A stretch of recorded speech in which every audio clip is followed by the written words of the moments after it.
tous. Alors aujourd'hui, je vais vous présenter quelques appareils photo Leica.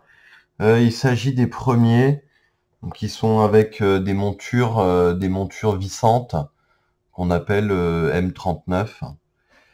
Alors, pour faire un peu un historique, hein, Leica est une marque qui existe depuis 1914.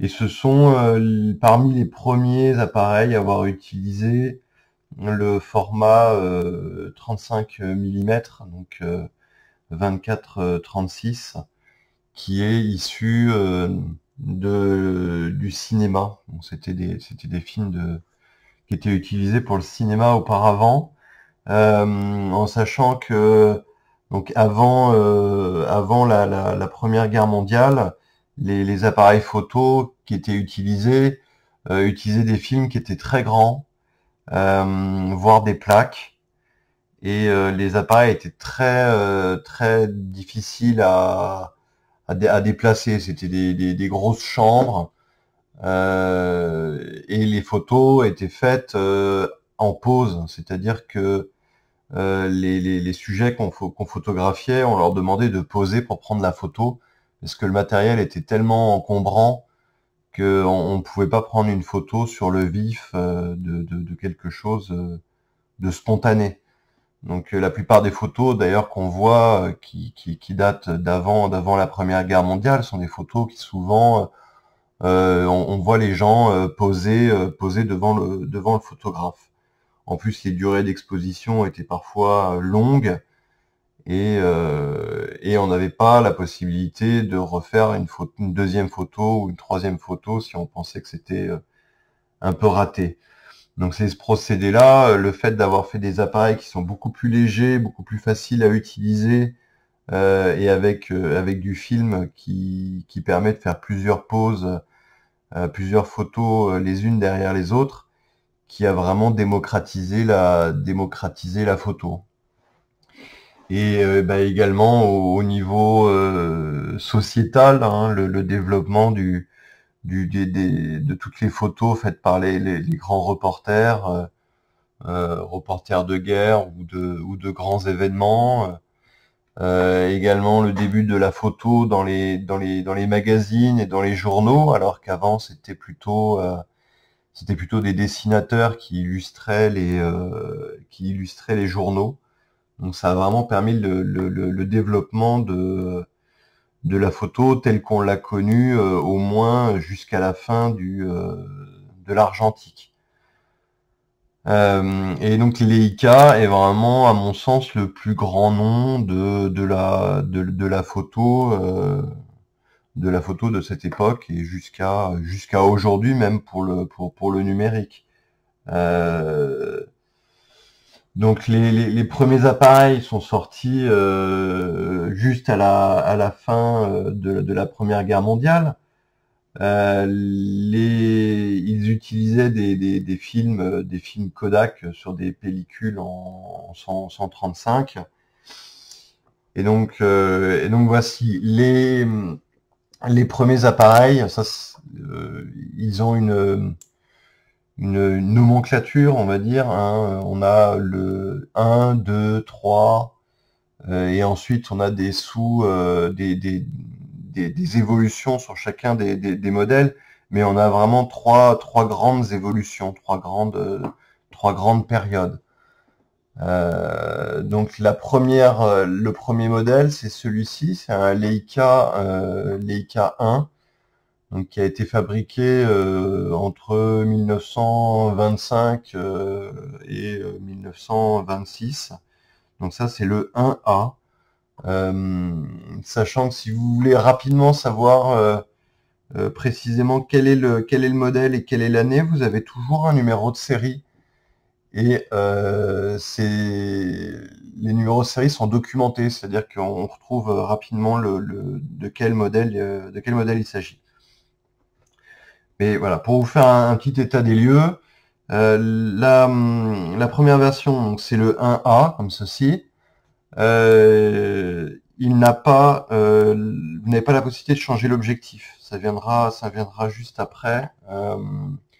avec ce qu'on appelle le 1C, avec un objectif amovible. Donc voilà un 1A. Donc on a des vitesses qui vont de 500 à 20, avec une pause, donc Z hein, pour Zeit en allemand. Donc voilà le 1A. Ensuite, on a une deuxième version ensuite sur laquelle on peut changer l'objectif. On voit, je vais me mettre dans le bon sens. Voilà, simplement on vient se mettre en butée et donc on a la possibilité de changer l'objectif.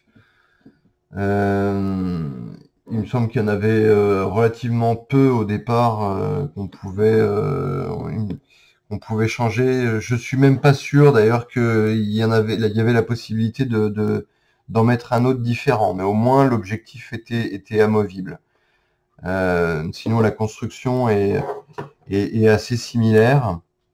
Les vitesses sont toujours les mêmes. Donc on voit donc l'évolution et surtout au niveau de la fabrication ici. On voit également la griffe là pour le porte-accessoire qui n'est pas identique. Donc voilà pour les deux premiers modèles.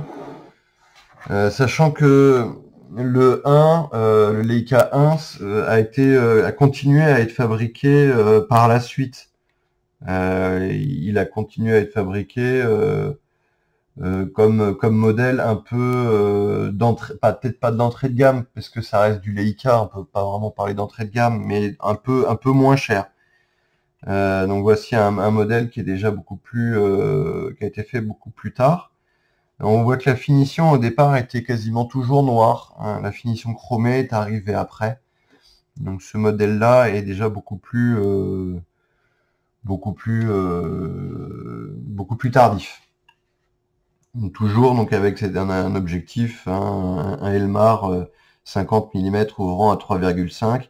C'est l'objectif sur lequel a été conçu les Leica à l'origine, donc de faire du 50 mm. Voilà. Ensuite, on a le Leica 2.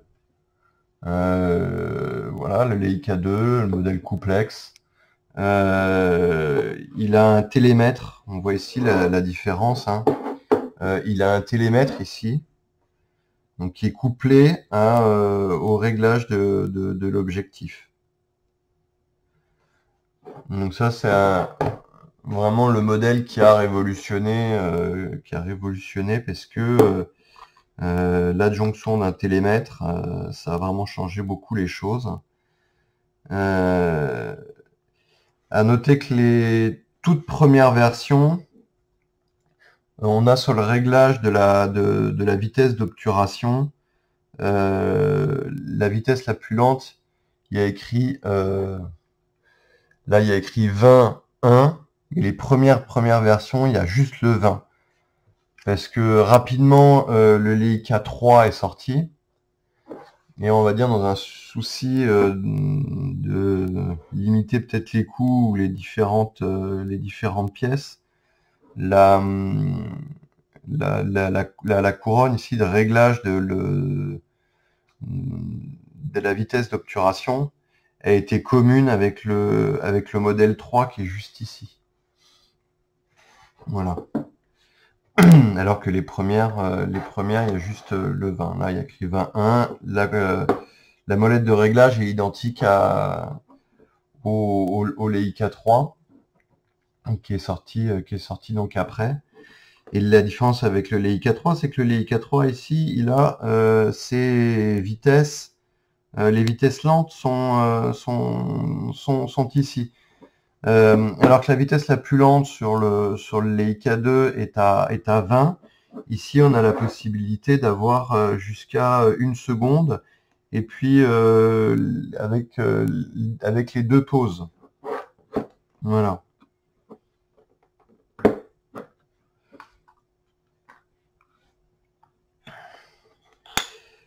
Et donc le Leica 2, il y a également un certain nombre, à partir du Leica 2, d'objectifs. L'objectif est interchangeable. Il y a, je crois, à peu près 8 objectifs différents qui sont sortis à cette époque-là. Et donc, on avait la possibilité de le changer. Donc, vous avez des objectifs qui sont dits rentrants, donc comme ceci, et d'autres objectifs qui ne sont pas rentrants. Donc là, on a un Sumar 50 1.2. Donc voilà, sur un Leica 2.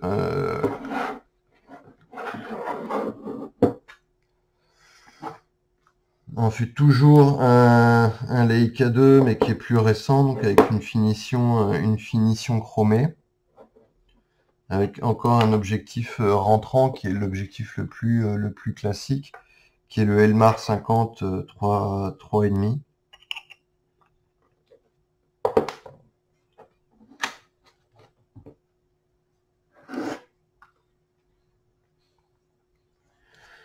Alors, celui-ci, donc c'est une version un peu plus évoluée. La vitesse jusque-là maximale était de 500. Elle va passer à 1000. Elle va passer à 1000 par la suite.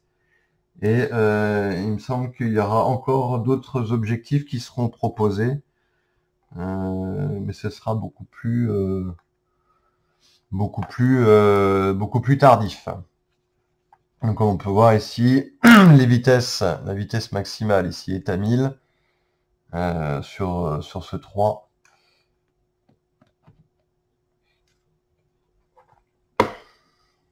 Je vais faire un peu de place. Donc après on parle de 3F. Voilà, donc le 3F.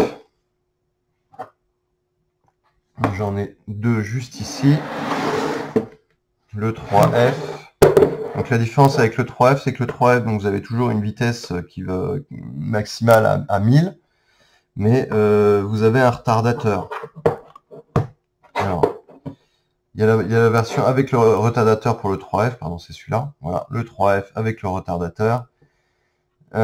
Ici, les chiffres sont en rouge.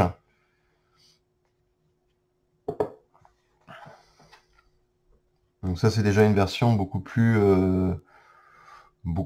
contemporaine. Elle date de, je crois, début 1950 jusqu'à la fin des années 50, le 3F.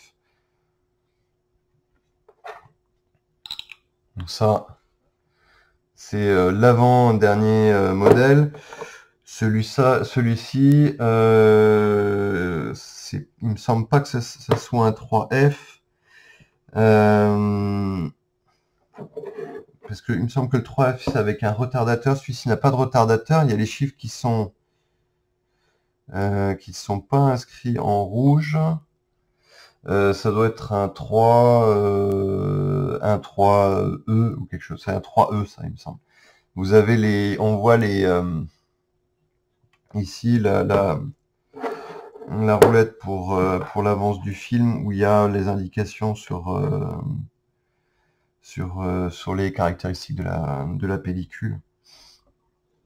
Donc toujours avec un Elmar 50 3.5, donc qui était vraiment l'objectif le plus qui est le plus courant sur les Leica. Encore un autre.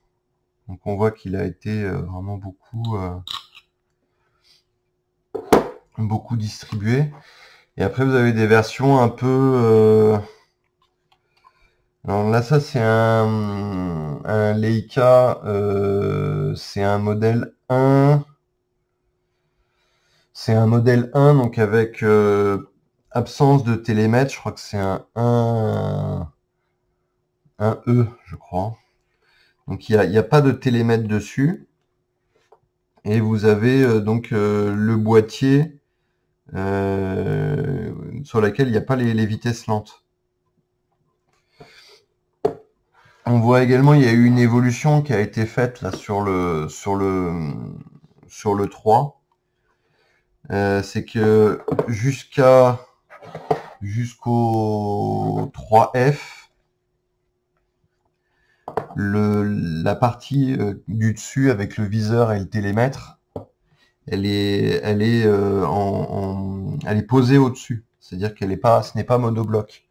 Là, vous voyez cette partie-là, elle est posée dessus. Donc, elle n'est pas monobloc avec le corps de l'appareil qui est en dessous. Tandis que par la suite, voilà, le moulage, il tient le dessus et le dessous. Là, de la même manière. Donc voilà, après, comme je vous ai dit, il y a des modèles 1 qui ont été réédités, qui continuaient à être vendus jusqu'à assez tardivement. C'était ainsi que des modèles 2, comme celui-ci, qui est un modèle 2. Ben, on les reconnaît parce que ils n'ont pas les vitesses lentes. Et le premier ici n'a pas la visée avec le télémètre. Donc voilà. Donc, encore toujours des Leica. Donc celui-ci, ça va être un E également. Il est monobloc. Monobloc avec il n'y a pas de retardateur. Les vitesses lentes sont juste ici. Bon, il y a les numéros, hein. C'est un Sumitar 52, donc avec un objectif sortant. Et celui-ci c'est donc un modèle 3, donc avec les vitesses lentes sur le devant. Et enfin la dernière version, c'est le 3G. Donc le 3G, c'était le dernier modèle qui est sorti avec donc toutes les évolutions des Leica à monture vissante. Sauf que celui-ci, il y a une différence au niveau du télémètre. On voit que il a quatre fenêtres juste ici. Il a le retardateur, les vitesses lentes qui sont sur le devant. Il a également des synchro flash ici. Et le dos également n'est pas le même. Voilà, ça c'est le modèle le plus on va dire le plus recherché, hormis ceux qui ont des numéros de série ou des on va dire des particularités comme d'être en or ou d'avoir un revêtement spécial. Après, donc c'est des appareils qui sont très intéressants, qui ont été beaucoup copiés. Il y a certaines copies de Leica qui sont, je trouve, pas mal. Vous avez des Tower. Là, c'est un Nikka. Alors bon, il est un petit peu abîmé, mais les Leica 3, c'est vraiment l'appareil qui a été le plus copié, plus ou moins bien, hein. On le voit souvent. On les repère au niveau de la gravure, ceux où il y a écrit carrément Leica, c'est une vraie copie, souvent des copies soit soviétiques, soit japonaises. Et voilà, donc ça c'est un autre qui n'est pas un vrai Leica, mais que j'aime beaucoup, et on voit forcément que ça se ressemble beaucoup, quoi. Il y a vraiment très peu de différence, même dans le choix du nom. À l'époque, on pouvait se permettre ce genre de copie. qui d'ailleurs est plutôt de bonne qualité, hein. On a un objectif qui est 52 qui est de bonne qualité, le télémètre est bon et l'appareil en soi est plutôt une bonne copie. Et sinon il y a des modèles un peu spéciaux. Alors celui-ci ce n'est pas un vrai, hein, sinon je serais très content de l'avoir. Mais il y a un modèle comme ça avec en peau de lézard et en or de l'Leica 1 qui est très très rare et mais celui-ci bon c'est un peu un clin d'œil ou un amusement, mais ce n'est pas le vrai. Voilà. Et donc ces appareils, ils ont été faits jusqu'à la fin des années 50, et à partir de 1954 est sorti les Leica avec des montures à baïonnette qu'on appelle les montures type M, où le design est toujours utilisé aujourd'hui. Je vais vous en montrer un d'ailleurs.